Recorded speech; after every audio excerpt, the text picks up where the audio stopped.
Hello বন্ধুরা, কেমন আছো? আশা করছি ভালো আছো, আর আমিও ভালো আছি। তো আজকে তোমাদের সাথে শেয়ার করতে বসলাম। অ্যাকচুয়ালি কি বলবো, পিকনিক একটা ব্লগ শেয়ার করছি তোমাদের সাথে। অ্যাকচুয়ালি আমাদের এটা সাডেন প্ল্যান হয়েছিল, অ্যান্ড 29 তারিখে আমরা এটা প্ল্যান করেছিলাম। অ্যান্ড সকাল থেকে আমরা কিছু জানি না কি আমাদের পিকনিক হবে। ওকে, সো 12টার সময় জানতে পারলাম আমাদের পিকনিক হবে। তো তাড়াতাড়ি করে সব বাজার টাজার করেছিল ওরা সবাই মিলে।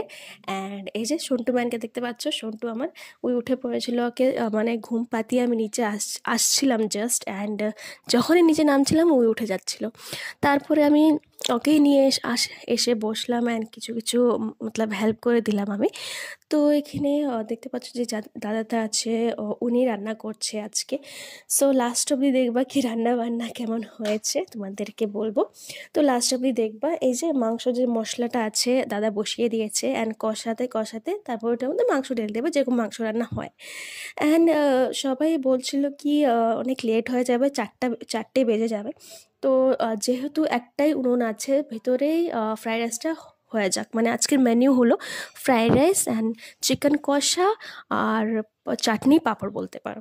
তো এই যে দেখতে পাচ্ছ কথায় কথায় মাংসর যে মশলাটা ছিল ওটা কষে গেছে, অ্যান্ড এখন এটা মধ্যে চিকেনটা যা আছে ওটা দিয়ে দেবে। অ্যান্ড একটু পরে আমাদেরকে এই যে রিমি আমাদেরকে জয়েন করলো। সবাই পিকনিক খাচ্ছে, রিমি খাবে না, জাস্ট কিডিং গাইজ। সো ওর জন্য 2 পিস মেটে রাখা হয়েছিল, পরে ওকে সিদ্ধ করে দেওয়া হয়েছিল। সো ওই তো মাংস খেতে পারবে না যেহেতু, এই জন্য ওরটা আলাদা করে রেখে দিয়েছিলাম আমি। অ্যান্ড এই যে দেখতে পাচ্ছ কথায় কথায় মাংস হয়ে গেছেন। মাংসটা দুর্দান্ত হয়েছিল, দাদা অনেক ভালো রান্না করেছিল। সো আমরা অ্যাকচুয়ালি 7 জন ছিলাম, অ্যান্ড মাও এসে গেছিলো। দেখছিল কি মানে আমাকে ছাড়া আর করতে পারবে না একা একা। সো মা এখানে চাটনি পাঁপড় আর ফ্রাইড রাইসটার ভিতরে করছিল, যেহেতু অনেক টাইম লাগবে আর ছোটো দিনের বেলা তোমরা বুঝতেই পারছো। সো এখানে চাটনিটা হয়ে গেছিলো, অ্যান্ড এই যে ফ্রাইড রাইসের ভাতও হয়ে গেছিলো, চালটা। তো ভালো করে মা করে দিচ্ছিলো, ফ্রাইড রাইসটা করে দিয়েছিলেন। ফ্রাইড রাইসটাও দুর্দান্ত হয়েছিল খেতে। অ্যান্ড বেশ ভালোই কাটলো দিনটা। অ্যান্ড আমার ছেলের ফার্স্ট পিকনিক বলতে পারো তোমরা। অ্যান্ড সব কিছু ভালোই হয়েছিল। অ্যান্ড যেটা আমি ফার্স্টেই বললাম কি 4টে বেজে যাবে, অ্যান্ড সত্যি 4টে সাড়ে 4টে বেজে গেছিলো খেতে খেতে।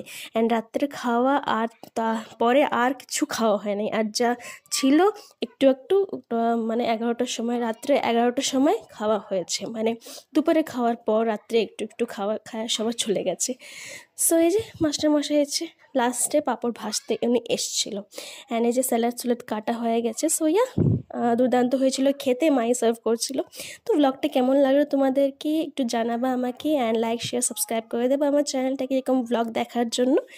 আবার দেখা হবে আরেকটা ব্লগে। তব তক টাটা, bye bye, love you guys, love you all.